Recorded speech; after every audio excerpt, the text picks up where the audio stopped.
morning. It's a beautiful day here in Nairobi. The weather is giving, and we are here at the Kenya Wildlife Service headquarters, which houses the Nairobi National Park. We are right here at the main gate, and today we are going to get into the orphanage just to see the animals. And guess who I have today?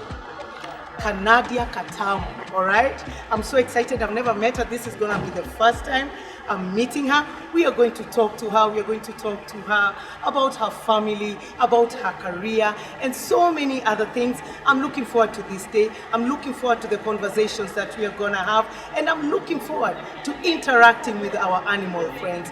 So follow me. Let's know more about Nadia Mukami.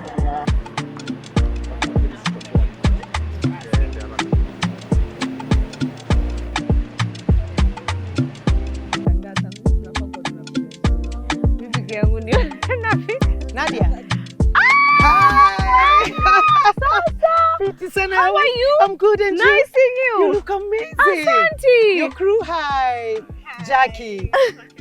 Nice to meet you. Nice to meet you too. Nice. You know, this is the first time I'm meeting you. I'm short in person. I know. Or is it shorter in person? Mimi hata kwanza nataka kujua jina yako ya Nadia Katambe. Oh, Nadia Katambe. Hii utamu yako nataka kujua ni utamu gani? So, Nadia Katambe ilitokaga when I was in Nadia Katambe. Yes, when I was in campus. Yeah. I used to sing a lot in campus. I was in Maseno University. No way. Yes. Ulienda kusoma nini huko? I did finance. Okay. Yes, I did BBA finance. So nilikuwa naimba sana. Nilikuwa na school events. Yeah. So this one time, one of the school entertainment nina akasema, Nadia Katambe. Like alikuwa anasema niendelee kutamba. Anytime I'm going for supper, angekuwa anasema Nadia Katambe. So that's how the whole place knew me as Nadia Katambe. So you actually started singing back in the day? Yes, back in the day. Oh, that's amazing. I'm looking forward to hearing your story. Yeah. I don't know if you've ever been to this place. Have you? Kitambo, I think tulikuja na shule. Oh, mlikuja na shule. Sasa sai hizi ndo places utaleta Kai. Yeah. Umlete asioneke tu simba kwa kitabu. Actually, he likes animals. He does, so he'd really love it here. There's so many things to see here. Okay. So we're going to take a walk now. Na pale kuna buffalo. So tutaanza pale na buffalo tukipiga story. Okay. So I'm so amazed that you actually went to Maseno. I didn't know that. Yes. So that's something new for me. Yeah. So tell me, what was there about you before you getting into music? Because me, I just woke up one day and there was this beautiful girl who is a bullet size kanaimba, and I was so amazed by what you were doing and how you have just grown within not really a long time, but you have grown and you have become a darling of the people. Yeah. So before music, what were you? Where were you? So when I was in Maseno, I used to do radio as well. Oh yeah? Yes. Ulikuwa mtangazaji? Nilikuwa kwa Equate FM, nilikuwa nitoa Equate, but nilikuwa nashika tu hapo Luanda, Chugaimbo. Unajua hiyo ni barabara ya home. Yeah. Isije kanikimbiza. So around your area, just one day I was doing a Martin Luther speech. Okay. When I was a first year.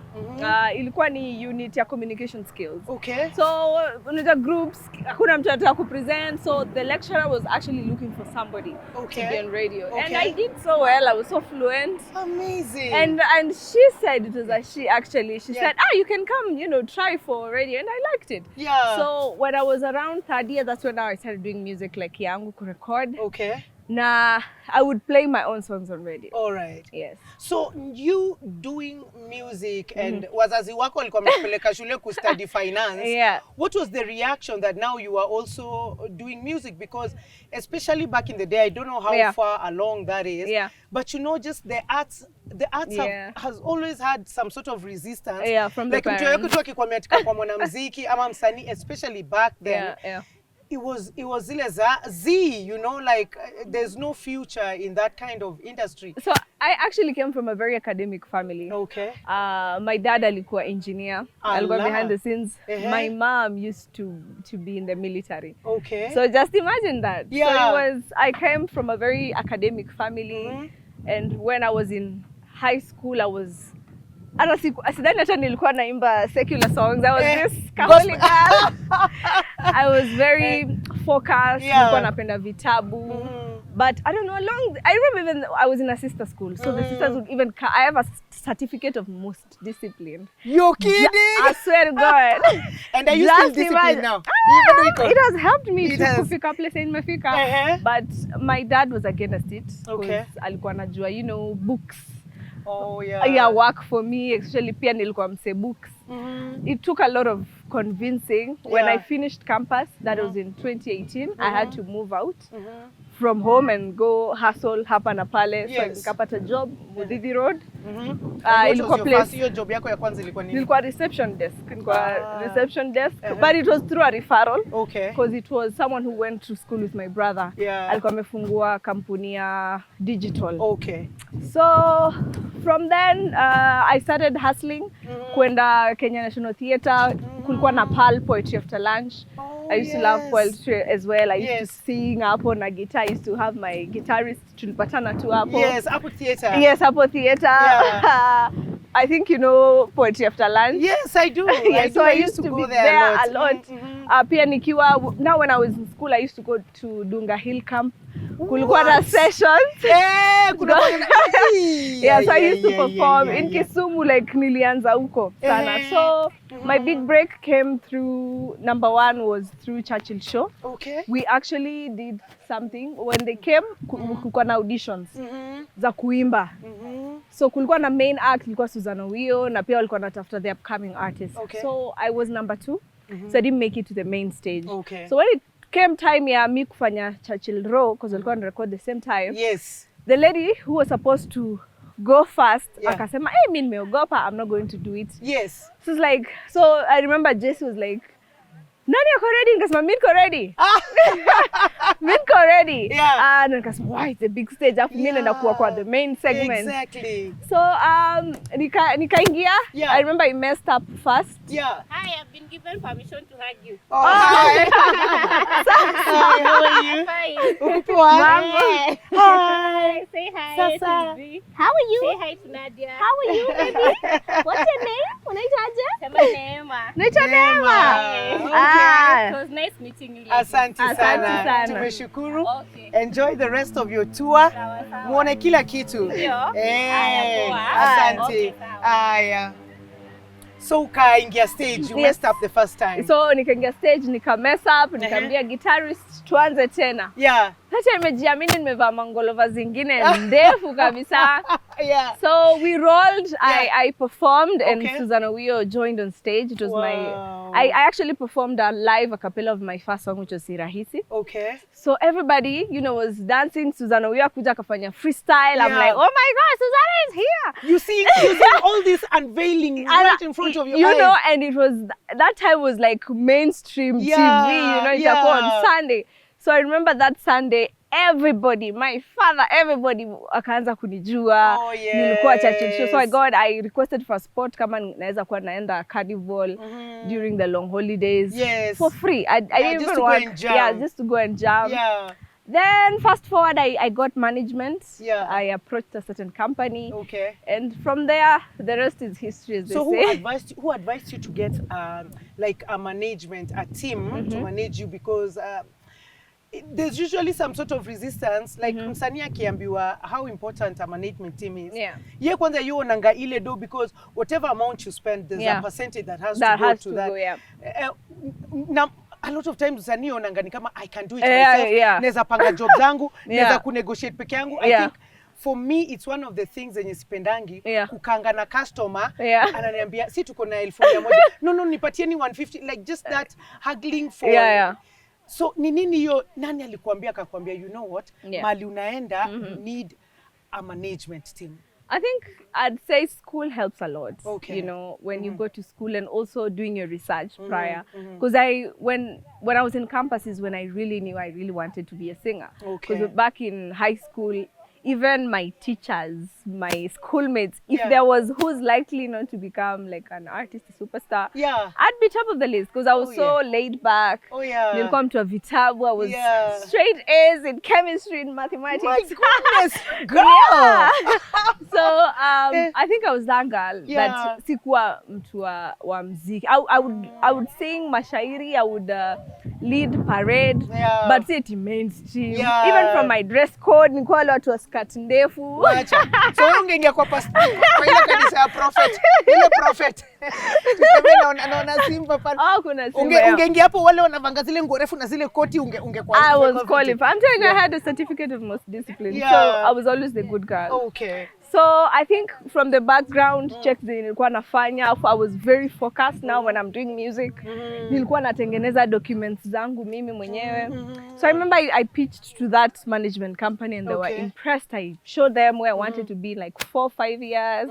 I told them like the brand, how I wanted the brand to be like. So I even have that document up to date. Wow. So it was like I had a snippet. Yeah. You know, I've always been kind of uptight.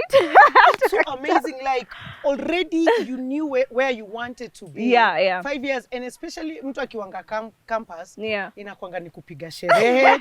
I mean, there's usually no plan that unaweza jiambia, I have a concrete plan, this is what I want to do. Yeah. In the next 5 years, this is where I want to be. Yes. That's amazing. Yeah. So it was, then they accepted, they were actually wowed. Okay. And I remember Gworo told me back then, aliambia hakuna msanii ashikuja kwangu akaniambia akanionyesha hata plan inakwanga mimi ni sign na tukakuwa superstar. Yeah. So when we did Sirahisi, it was easy to market because you know it's always the will first. You have to be willing to do the hard work as well, hitting the studio sessions. Yeah, the late hours and everything. Yeah. So akani guide through. We did PR, a lot of PR. So we did Sirahisi, my first song. We did African Lover. We did Yule Yule. So by the time I was doing Radio Love, I actually got to be on Coke Studio. Okay. And I was a new artist. Okay. So it's like 1 year in the game and I'm already on Coke Studio. Yeah. So I got on Coke Studio. It was a beautiful experience. Okay. Like so many people were dreaming to be on Coke Studio. It was a big deal. I know. And it was such a big audition. Yeah. And I think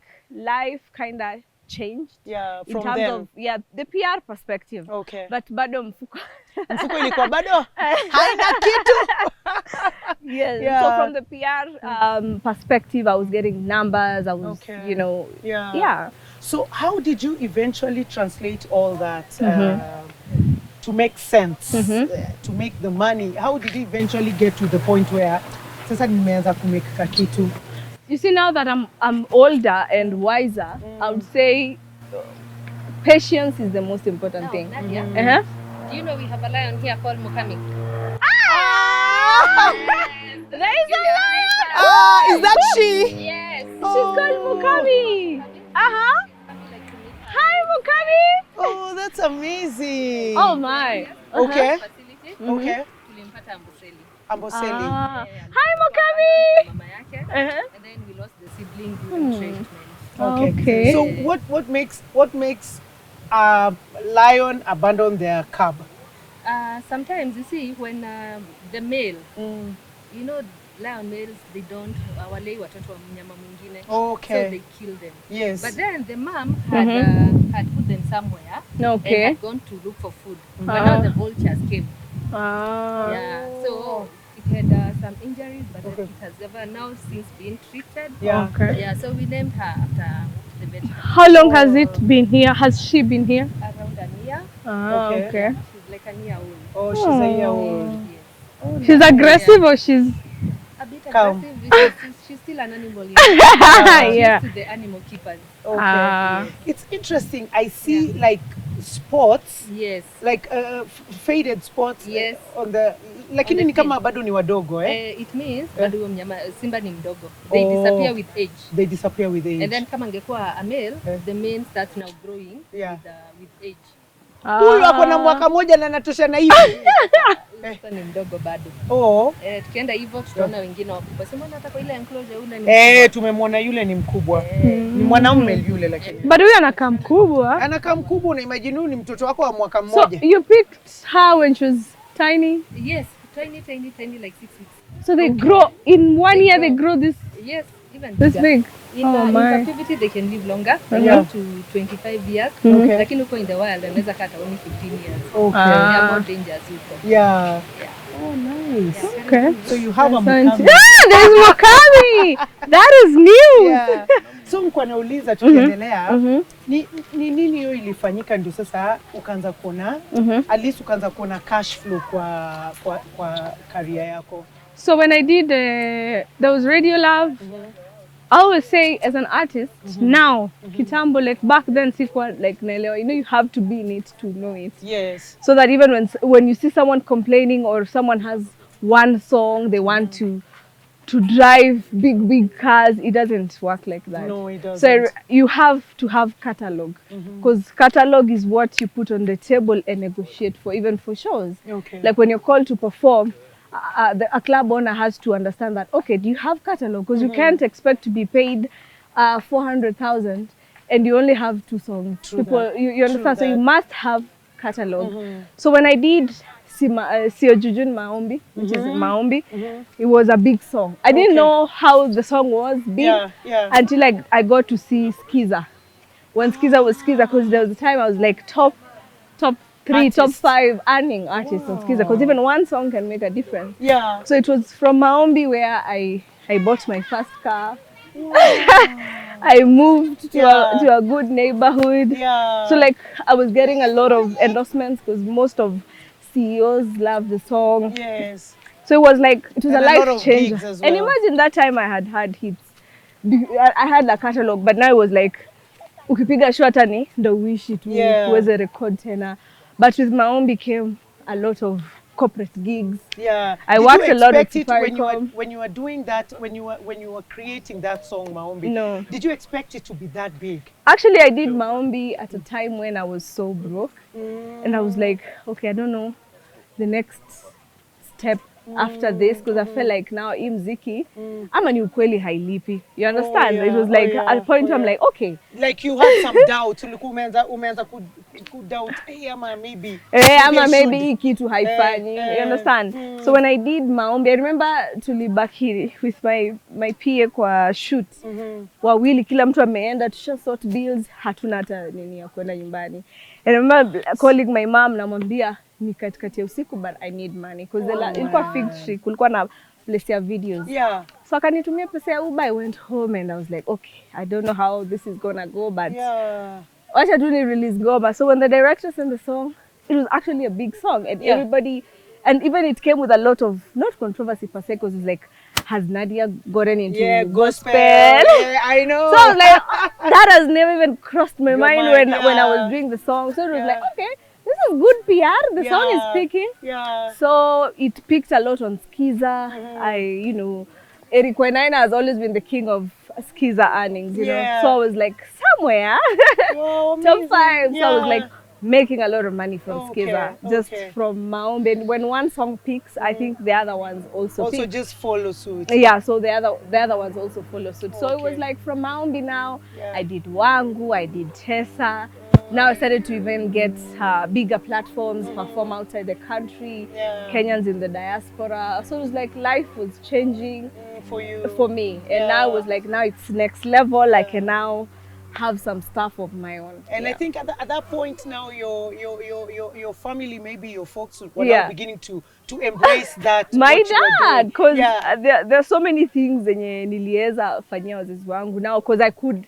Like my dad would be like, "Ebony to me." I'm like, yeah, now I can. You understand? Yeah. And akaanza kuembrace. Alafu pia akitembea pia job kwao, he is retired now, but hiyo time alikuwa na msichana wako Mukami nini.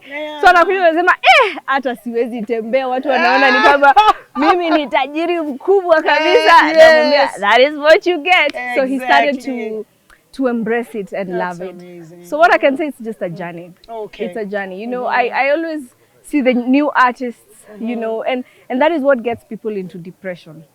Always thinking that the journey is just it's instant. Tunaingia tuna na buzz. Gari na kesho unaitwa endorsements and stuff like that. And I don't know if yours is like our industry where mara moja unakutananga na wasana kwambia niache mazeni pia nataka kuact.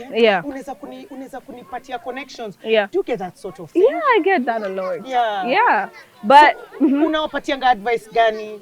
If you're getting into it for money, the first 1 year you'll be disappointed. Fact.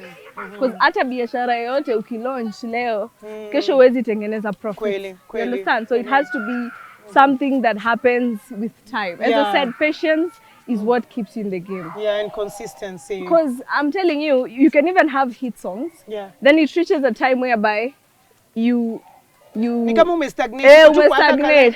It does not mean you're a bad artist. Business is down. Yeah. Unaweza fungua shop leo. Ifike time fulani hauna customers. Na sasa kuna kitu umechange products zako bado ni zile. So zinaitwa seasons of life. Okay. So that's why nasema patience ni kitu ya maana. Mimi hata huwa naambia watu wangu, the worst you can get is no. Let's keep pitching. Yeah. Let us. Ati mtu anatuambia no. What is no? Exactly. You know, I'll go and sitaibeba kwa roho. Kitu kingine ni usiweke vitu kwa roho. If maybe you want to collaborate with Nadia and I'm not in that season maybe. You understand? Like nakwambia si sahi maybe my schedule or you understand like I have contracts that I'm committed to right now. It doesn't mean sasa umekasirika umebeba. So it's not just the time hasn't. Hiyo time tu haijafika. Yeah. Ikifika hiyo season ikifika nyinyi collaborate. Yeah. How many times do you actually go pitching to clients? So many, and you get so many no's. So I think so many no's, true. And it's a matter of patience. Yeah. And you must love. If you love what you do, even if you go through what season of life, you'll still wake up and be like, you know what? Because you feel like that is your heartbeat yako. Yeah. Like, if I stop doing this, then there's really nothing for me. Kweli. Yeah. Oh, you're an amazing small girl. So what is it that inspires your music? Like wakati unaandika music, tuseme kama vile uliandika ukifanya maombi. Yeah. Ni nini you inspired? Because some people will say, I dream the song. Yeah. Others get it from maybe experiences in life. Yeah. So when ni nini inspire ndo unaandika? And what are your best times that creativity? Is it in the middle of the night? Yeah. Is it during the day? Is it mali kuna watu? Yeah. Ni nini inspire your music? So for me, it has to be, number one, I create music the best at night. Okay. And when I'm in a good mood.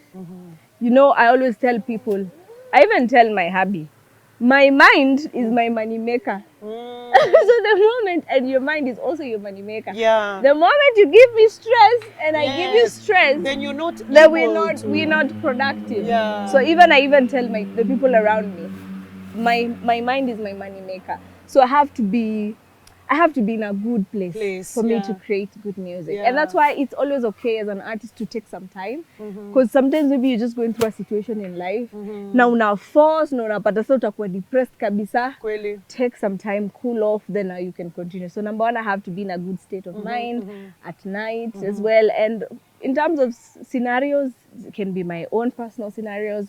I can just look at life in general. You can check something on social media. Just from stories, you just squeeze a list. You don't even have to stay with people. There's information everywhere. Information is everywhere. Yeah. So nowadays it's just everywhere. So okay. Wow. So, carrying on. Yeah. Huyu hubby. Mi hata nimafurahi unamuita hubby. I love that unamuita hubby. Yes. Ingawa bado hatujaona harusi, yes. Lakini najua mmekuwa naye kwa muda mrefu sana. Yes. Muda gani? So we met when we were doing Radio Love. Okay.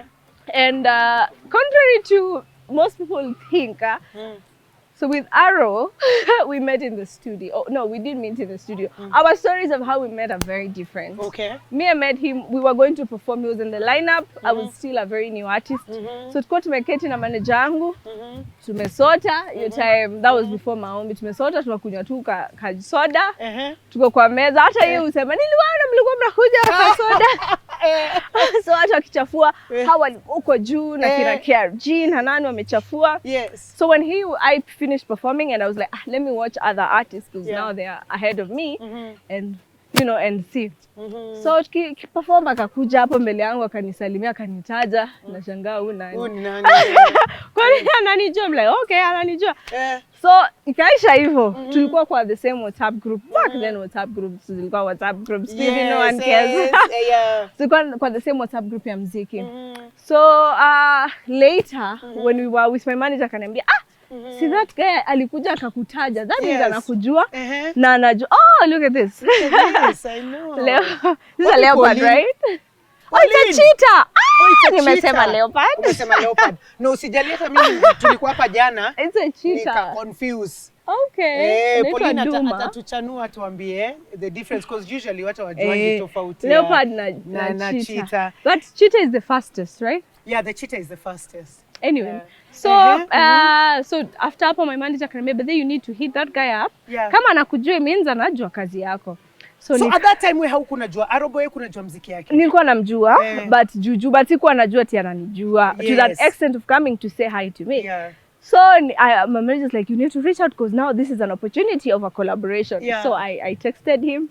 I was like, hi, like not in any way as someone I like or none of that. Unataka tu kama collab itaweza kama itaweza. So I texted him on WhatsApp. Akajibu. Pauline nilikuwa nafukuza watu pale. Nimeiona nikanyang'anya watu mpaka nini masoda. Unasemaje kuhusu cheetah? Nilikuwa nimeita leopard kwanza. Tumeona leopard pale ni mkubwa, huyu ni cheetah. Tulisema anaitwa aje kwa Kiswahili? Duma. Good. Alikuwa anamuita chui. Mimi nimechukulia pale. Hawa ni cheetah.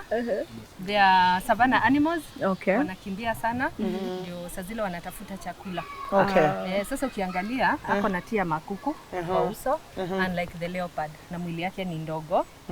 Hizi zake tunasema ni spots. Za leopard tunasema tunazita rosettes. So I think ndio maana zimenichanganya hizo marks za hizo marks zake. Hawa ni cheetahs. But a cheetah ni the you see the tear mark is the so that's the main difference. The main difference. Alafu the body size. Okay. Yule mwingine mkubwa. Mtoto wangu angekuwa ameruka hapa. Haki. Utamleta. He's so boyish. So leopard wanapenda kwa because yule leopard tumemwona ako juu kabisa. Sababu tulisema wako solitary. Anapenda kuishi peke yake. Okay. Lakini these ones are social. Tunataka tumweka wawili na wako sawa. Na wako sawa. So huyu ni kike na kiume ama hapo sasa labda tuulize huko kwingine kwa nini? Kwa animal keeping. Okay. Lakini hao ndio wale wanatoka mbio. Hata ndio huyu. Oh, male and female. Oh, the big one is a male. Oh. Ni bwana na bibi? They are brother and sister. With them, not all of them do. Okay. Then again, remember they have been here together. And therefore acting is like brother and sister. So it's like they know each other. Oh yeah. So they cannot cross that line. So the other side is like disturbing me. Oh. Nzuri, asante. Sawa, karibuni. Asante. So ukapigia huyu mse?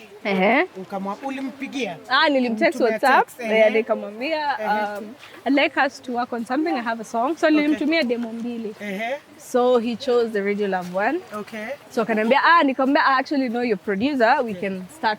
I can go to your producer. You'll meet us there. So I went to his producer. Kwanza alikuja amechelewa. Superstar lakini alikuwa mgonjwa. Alikuwa mgonjwa. Alikuwa na shida ya koo hiyo time. So when I met him, I actually thought akona cancer ya koo because sauti yake ilikuwa inapotea, venye alikuwa na sound. So ku voice. So wanamjokea amemwambia I was your savior. Because afterwards he got his voice back. Okay. So because nilikuwa namwambia so from the session nakumbuka anasemaga alinipata na ugali kubwa. Nasema kwa chara kadogo hakula ugali kubwa. Na tunyama tudogo. So alikuwa anashangaa unakula ugali na nini. So he came, he was not awkward. Arrow is a very respectful guy. That's one thing I like about him. So he was not awkward. He was not indecent. So tulirecord, tukarecord aka voice. Tulikuwa tumezoeana. So sikuwa naongea sana. Tulikuwa na manager yangu. Tukarecord akamaliza akasema sikii vizuri yataenda. So tukabaki tukijazilishia. So when the track was finished nikamtumia, he liked it. Now we're planning for the video shoot. So time ya video shoot walitusumbua. Walitusumbua because he was not feeling well. So my manager alikuwa like ni mtu huwezi ambia no. Hapendi no. Yeye hataki kujua kama tunaenda ni twende. So his manager and my manager waliko sana. Okay. So mpaka ikafika mahali ni kama tutatoa hii ngoma. Sasa kuna vifua sana. So me now I'm listening to my manager. Hata msanii ananiambia ongea na manager wako. Sasa anataka kuharibu.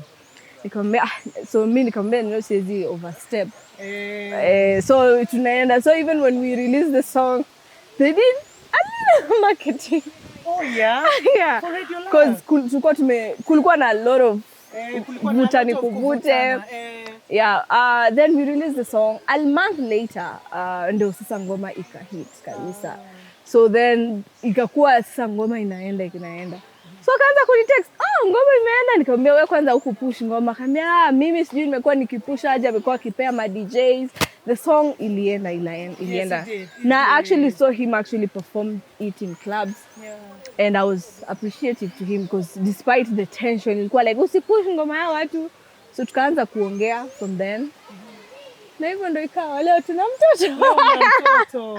Yes. Mtoto miaka ngapi sasa hivi? Ana turn 3 this month. Ana turn 3. Yeah, this March. Na sasa mnapanga kabisa mwingine. Yeah. Amen. Amen. Nimalize niondoke. Mkamwimbia wimbo. Mkamwimbia wimbo. You know we play that song a lot, Kai. Thank on our you. station Milele FM. Yes. It's one of people's favorites. Thank you. Yeah. Na mimi wimbo wangu ile napenda hata siku zile Arrow Bwoy alikuwa studio. Niliambia Nadia mimi napenda Jipe.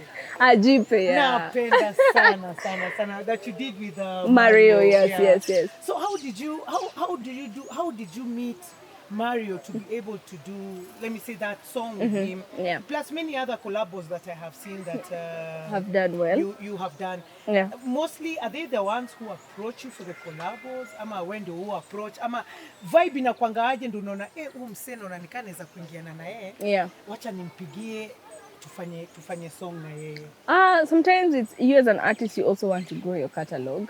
And you feel like a certain song goes with a certain artist. The same way an artist can feel like I fit in that song, then call me. Yeah. So it's always a matter of, it's business at the end of the day, you're going to get your royalties as well. Yeah. So it's always, I feel like a certain artist fits in this song, or I need to tap into a certain audience. You understand? So when I called, I actually knew Mario through Masauti. Okay. Masauti has been my friend, has been one of my friends for a very long time. So I niliona wana.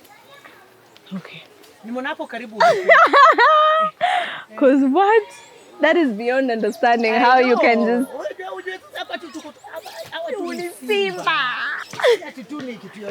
So they're playing Ama they are? Yeah, I think they want to get that ball. Oh my God! Ningeweza ona vile wana. Na kivunja hiki kitu ama yeye. Nakwambia akavunja hiki kitu, mimi naweza kutoka hapa, mimi naweza kukuacha. Niseme tu, you know what? Mama. Hi. Na kikugwara. Ama wezi. Sidhani. Hao ni wa friendly. Ni kama pia wamezoea watu. Ama simba ni simba. Sisi tumelea kutoka utotoni. So amekuzoea. Sisi wanachukua ya just part and parcel. Na hebu nikuulize, ukiingia kule ndani unaweza ingia wakiwa hivi? Let's say this, when they are coming in, most of them, the eyes are normally closed. Okay. Which means if they open their eyes, they find you carrying them like this. Yeah. It's like your mother, your father. Now the challenge you might have is that you have to come here like everyday life. Wakuzoe. So you maintain this consistency. Yeah. Okay. Yes. So why do you have two females here? Why don't you have a male here? I've seen them hugging. So where they come together, same age, without knowing I came from this territory, then they live together. Okay. Remember, in their nature, we call them territorial animals. They also know their pride very well. And therefore, and that's why most of them, they are not able to go back to their natural environment. Okay. Because they have no pride to join. Yeah. Okay. Yeah, because they always walk in a pride. Then apart from that, you'll find the male is never interested to take care of the young ones which don't belong to his family. Okay. Yes. Oh, nice. Nice. That's better? Yeah. Thank you. Hi. How are you? Are you enjoying? Yeah. Nice. Even you. Tuendelee. Yeah. Bado Twende. Wasije akavunja hapa. Wavunja hapa atoke. So one thing led to another, and now you have a 3-year-old. Yes. Who knows that his parents are big celebrities? Does he get excited like tuseme akiona wimbo yako ama aonea Hata ajui mimi. Anajua wimbo but hajui like haija sing. So we go somewhere and people want to say hi, they want to say he just looks at them like nini hao?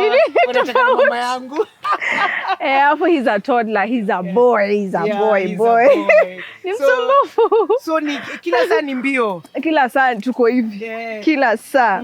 Yeah. So how do you manage? Na sana hii swali napanga sana kwa sisi wa mama. Yeah. Because how are you able to juggle family and career, because as an artist you're always traveling, you have late night shows.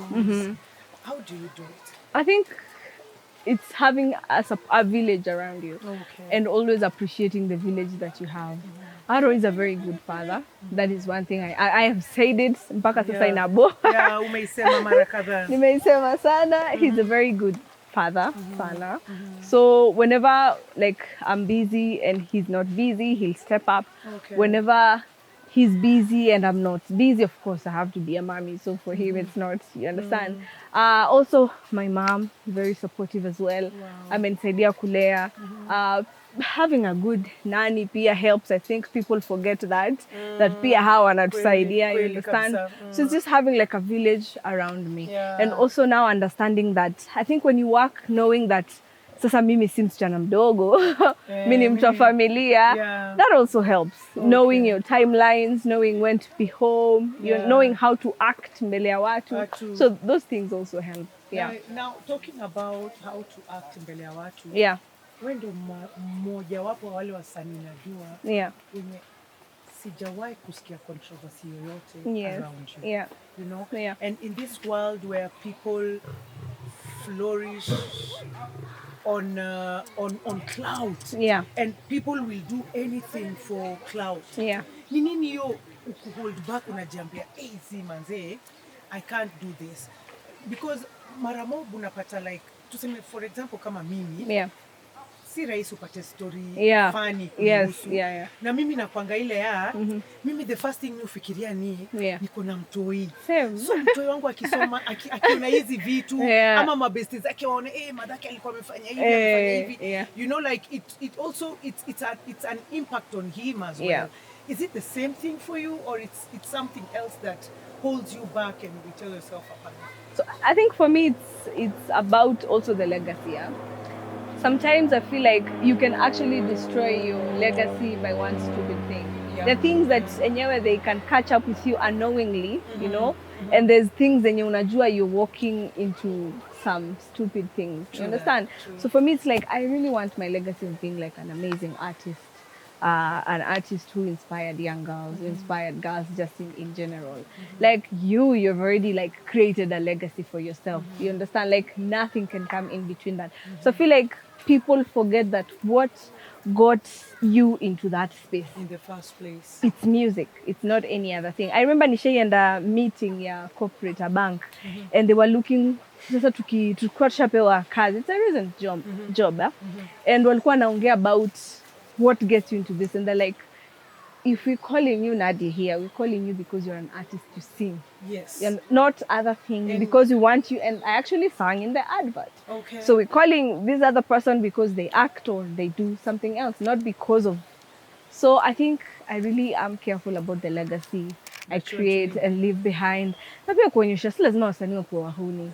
You understand? You know, like when you're getting in the industry, people think wasanii lazima ukuwe mtu wa madawa, umetumia sijui madawa magani ndio create hits. Uimbe kuhusu bangi. Uimbe kuhusu bangi. Wanaiba kuhusu kweli. So to each their own at the end of the day, but for me what works for me is sitaki watoto wangu waniangalie waseme ai na kwani no, sitaki nikuwe nionekana ati lazima msanii kuwe mhuni. Kweli. Art doesn't have to be a place whereby ndo tunaletewa immoral stuff. It's also something we need to respect. And if you respect your job, it respects you back. And that is that works for me. I respect my job. That is quite a parting shot. Yeah. Just saying that if you respect what you do, it will respect you back. Yes. Yeah. So kuna siku umeshawahi kuamka in this world of social media ukapata tu kitu imeandikwa kukuhusu like, huh? Actually, the weirdest thing nishaiona is when Pascal Tokodi was trending. Yes. And they put me on Twitter saying that they broke up because of me. So you've seen that number ya Pascal. What? And I was, hey, people can really come up with stories. Story mtoka wapi? I remember watu wangu walikuwa hataki kuniambia because we spend hizo vitu za mtandao. So like, umeona actually wanatumiana screenshot baadaye ndo nikawapigia. Hamkuniambia nilikuwa Twitter ati Pascal Tokodi aliachana na bibi yake juu yangu. Sina hata namba yake. So people can always come up with, fake news in the era of social media. And I was actually laughing about it. I know. And that kind of information inaenda. I was trending. Do you feel the need to try and defend yourself like? No kama hiyo ikitokea, do you feel like, hey, wacha ni defend me pia niende kwa mtandao niambie, hey guys, it's not true, or you just let it slide? Because one thing I keep saying, like sometimes I see people responding to nonsense. I'm like, you don't have to. It becomes you're feeling. You're feeling it. So for me, I don't respond to such things. I was just laughing in the house with Arrow and be,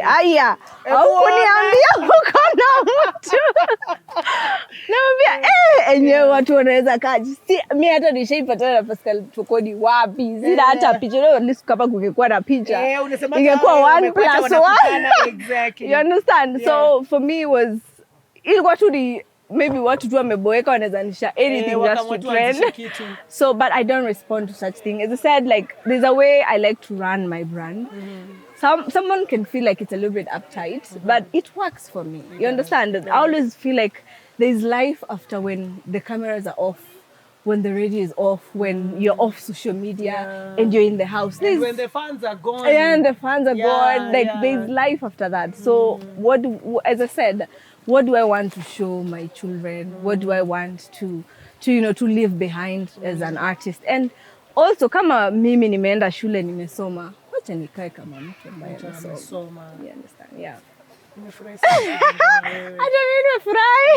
Nimejibamba. I had no idea. Yeah. So hii kitu si ufanya, tunabonga tu tunapiga story.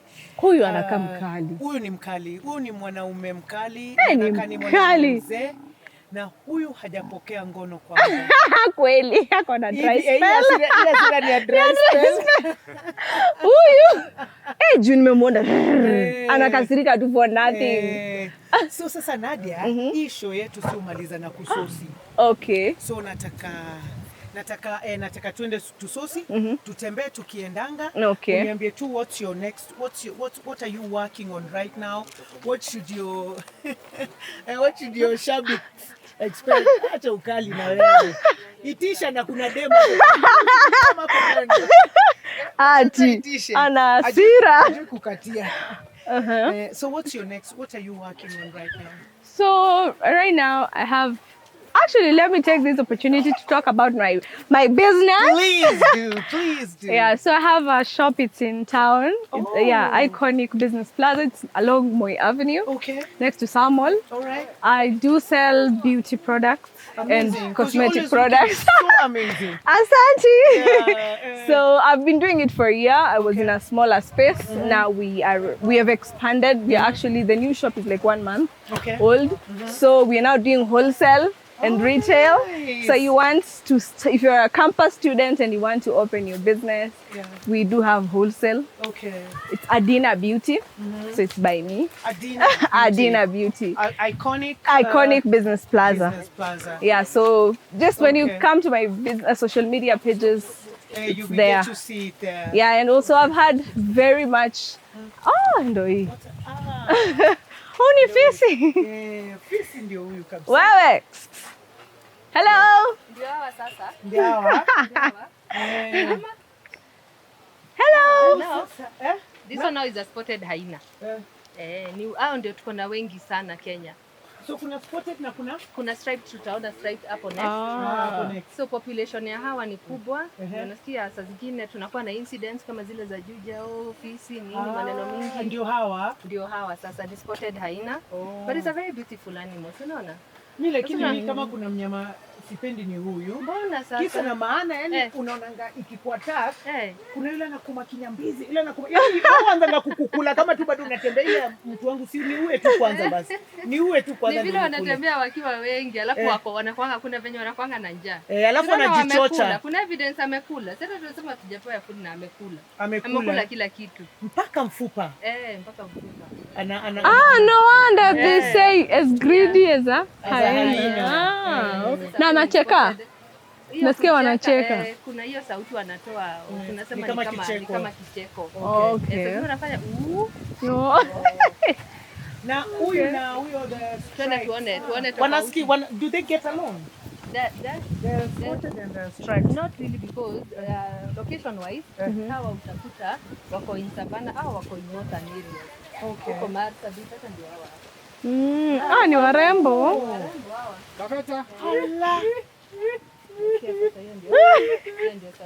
Usikia vile ukiwaita wanakuangalia. Wanacheka. Wamekuzoea kabisa. Wamefurahia. Hiyo ndio tofauti ya the spotted and the striped hyena. Okay. Kuna hapa ni. Spotted sana wanazurura. Wako wengi. Kuliko hawa. Wale hawa spotted. Within the country ni kubwa. Okay. Na so kama hawa walipatikana wapi sasa ndio wameletwa hapa na walipatikana kwa hali gani? Were they abandoned? Oka. Moja anaitwa Kafeta. Mwingine anaitwa Riata. Kilimo can depend on if people are going to take care of them or where they came from. Okay. Or so wanapatwa labda maybe wako tu kivyao. For example,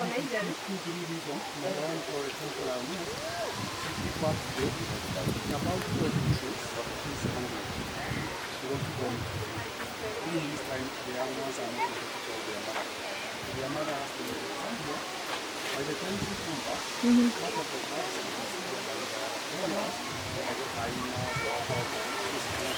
okay. We use how people work through this in the field. Okay. Asante. Asante pia. So kuna Adina, yes, the beauty show. Yes. Na Kimziki, what's your next? So I'm working on a couple of releases. Mwaka ilikuwa imeanza imeboeka. Pia mimi I take my time. Sifanye vitu na pressure.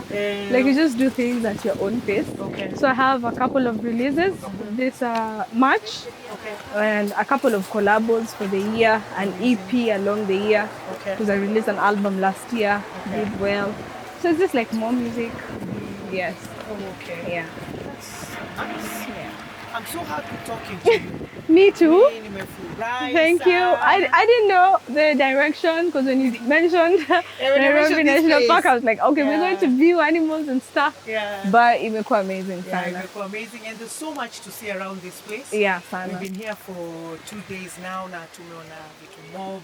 There's so many other sections. Okay. So one day we'll still come here. They have a very nice, right in the middle of the park itself. Okay. Wanapanga na a very nice picnic site or picnic sites. Okay. That they have right there. So saa zingine hata mnachoma nyama hapa. Unaona mabuffalo pale. So inakuanga amazing sana. Okay. So one of these days nitakuita. Sawa.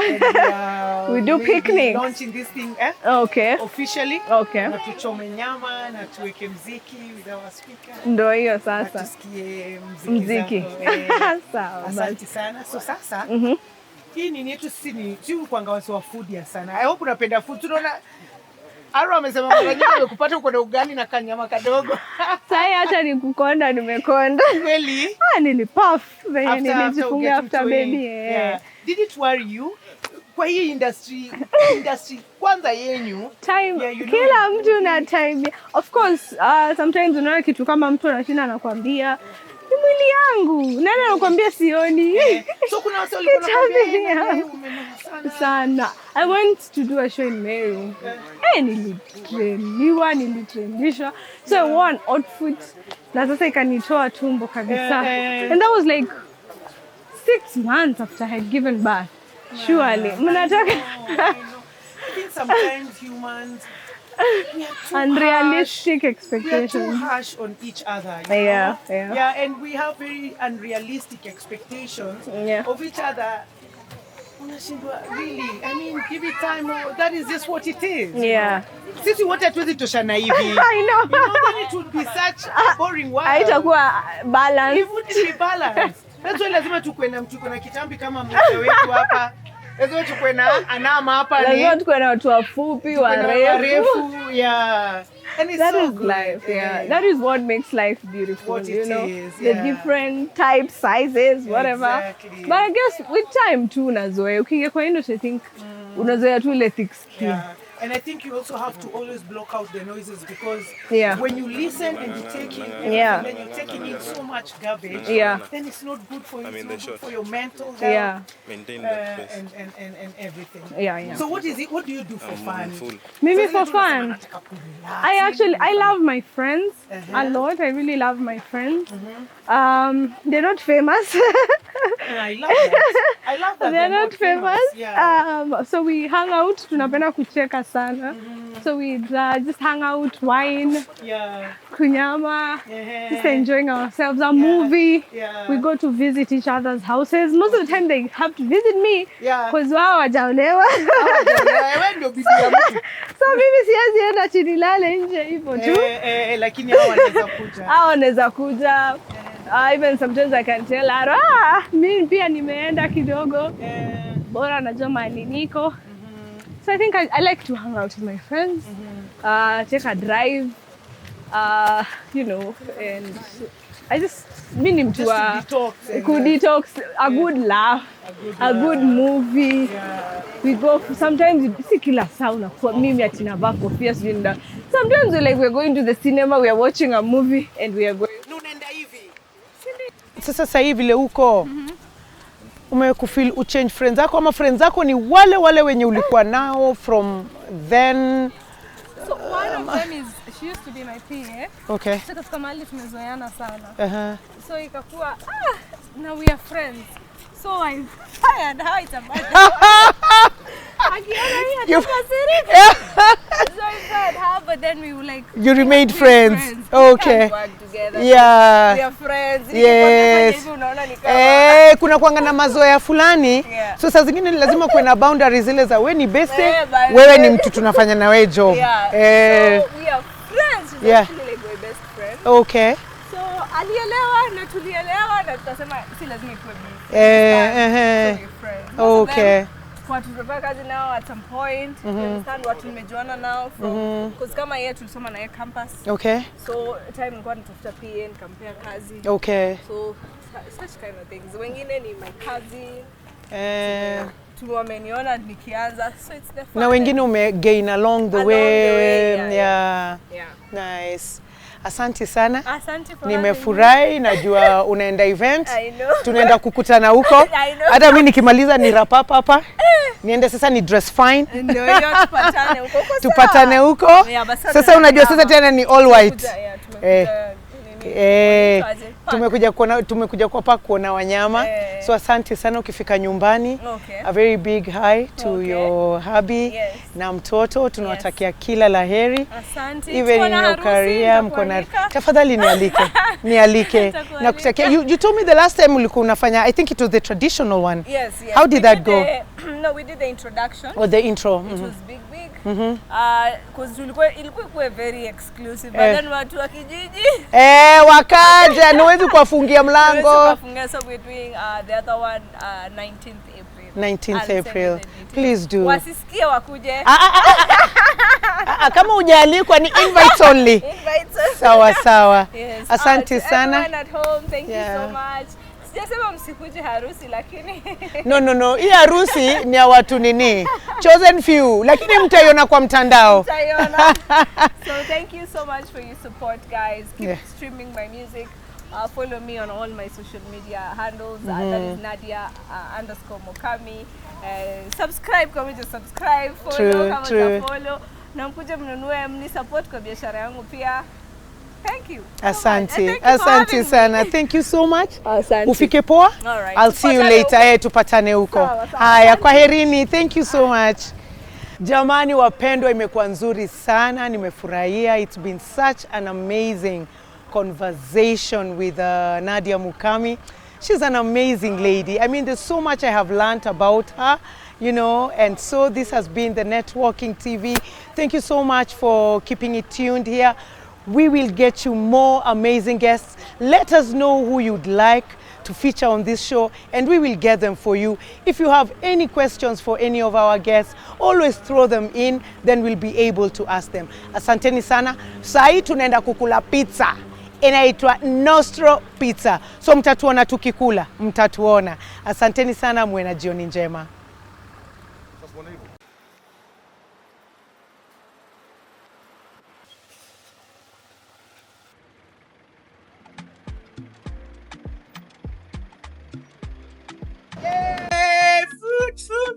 Food, mambo. Uko fiti? Sisi tumekugoja. Karibu sana. Asante. Yes.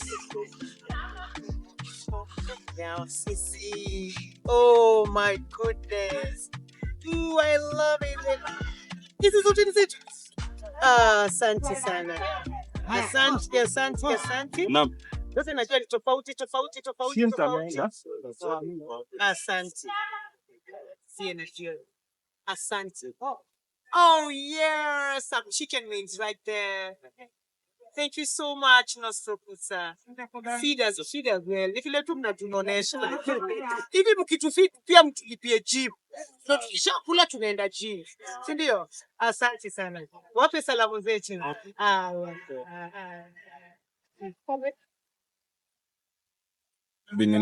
have to check everything. Okay. Ndio tumalize hii nini? Nise hii.